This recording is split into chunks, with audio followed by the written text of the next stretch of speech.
Ka-amazing! Naisip mo na ba kung saan namimili ang mga taong tila hindi iniisip ang presyo? Yung tipong isang peraso ng steak pa lang, parang katumbas na ng grocery mo para sa isang linggo? Sa Pilipinas, may mga grocery store na hindi lang basta bilihan ng pagkain, kundi isang karanasang pangmayaman. Dito, bawat aisle ay puno ng imported goods, premium products at presyong mapapaisip ka kung bibili ka pa ba o titingin na lang.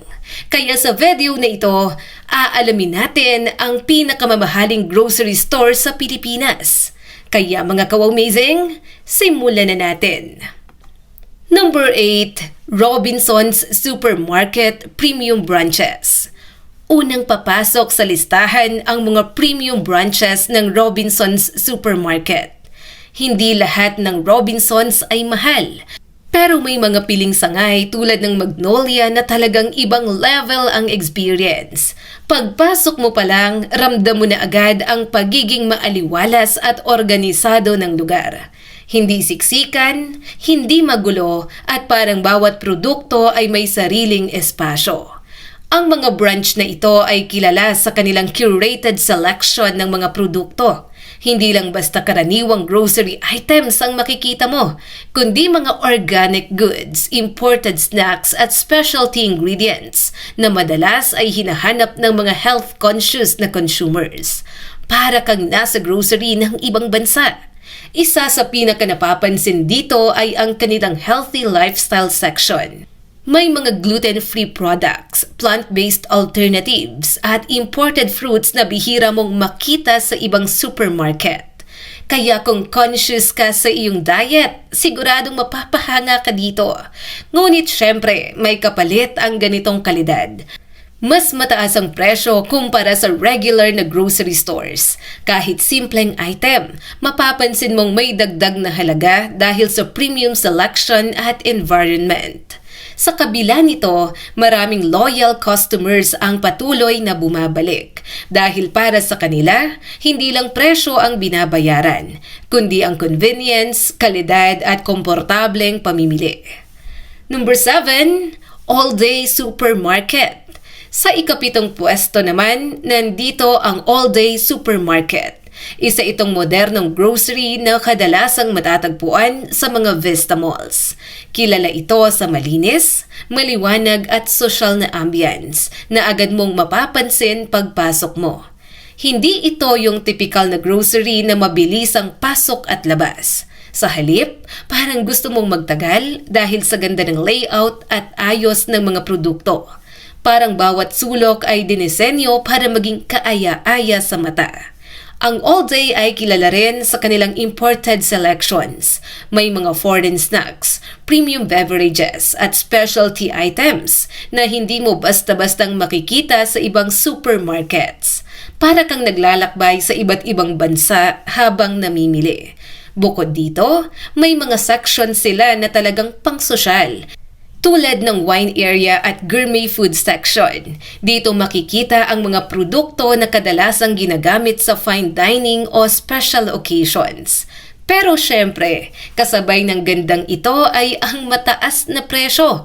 Hindi ito ang lugar para sa tipid mode. Pero kung gusto mo ng classy at relaxing grocery experience, sulit ang pagbisita dito. Number 6, Fisher Supermarket. Sa top 6 naman, nandito ang Fisher Supermarket, isang grocery na kilala sa kanilang high-quality seafoods. Kung mahilig ka sa isda, hipon at iba pang lamang dagat, ito ang lugar na talagang mapapahanga ka. Pagpasok mo pa lang, mapapansin mo agad ang freshness ng kanilang seafood section. Malinis, maayos, at minsan ay may live seafood pa nga na pwede mong piliin mismo. Para kang nasa isang high-end fish market. Hindi lang seafoods ang meron dito. Mayroon din silang imported products, gourmet items at premium meats. Kaya kahit hindi ka seafood lover ay marami ka pa ring pagpipilian. Ang kanilang meat section ay isa rin sa mga ipinagmamalaki nila.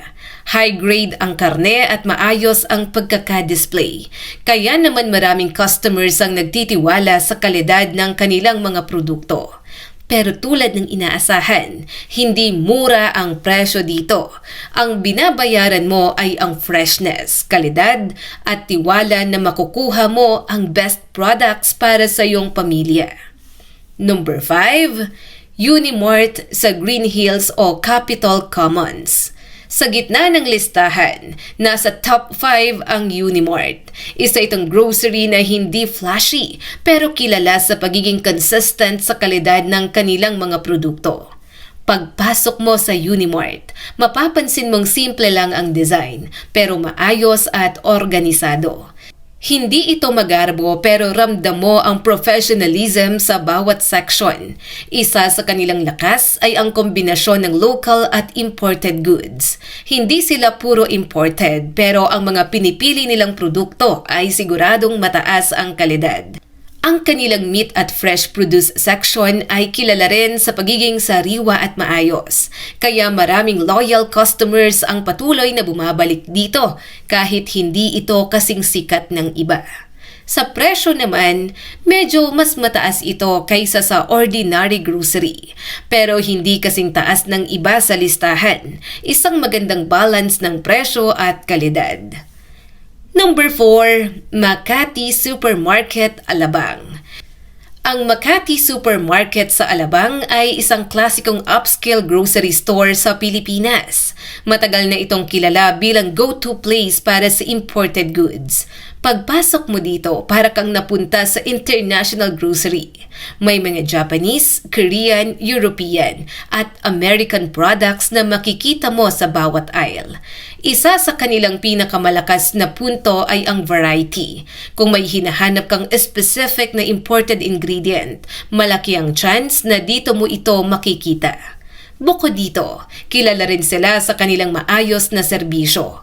Ang staff ay approachable at handang tumulong sa mga customers.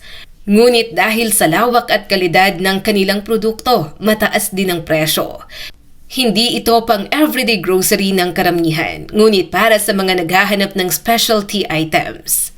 Number 3, SNR Membership Shopping. Sa top 3 ay nandito ang SNR Membership Shopping, isang membership-based grocery na kilala sa bulk buying at imported goods. Hindi ka basta makakapasok dito kung wala kang membership. Pero once na nakapasok ka, mapapansin mo na agad ang kakaibang setup. Malalaki ang packaging, malawak ang aisles at puno ng US imported products. Para kang nasa warehouse-style grocery. Ang advantage dito ay ang dami ng produkto. Perfect ito para sa mga pamilya o negosyo na bumibili ng maramihan. Pero kahit mukhang sulit sa dami, malaki pa rin ang gastos sa bawat checkout. Isang cart pa lang, malaking halaga na agad. Number 2, Landers Superstore. Sa number 2, nandito ang Landers Superstore, isang membership-based grocery, pero may mas premium na feel.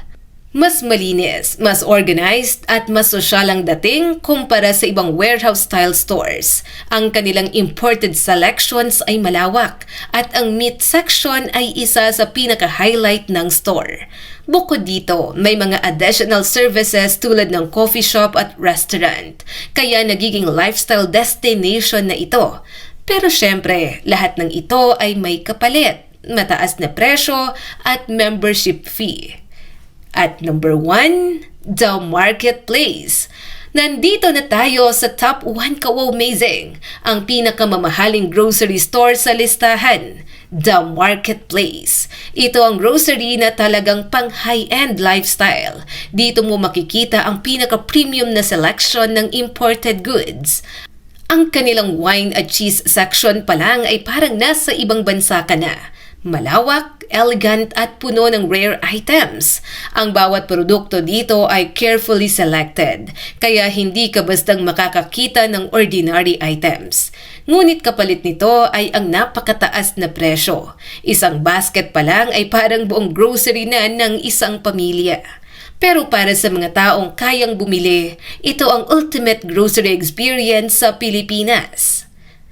Kaw-amazing! Sa huli, hindi nasusukat ang halaga ng isang tao sa presyo ng kanyang binibili.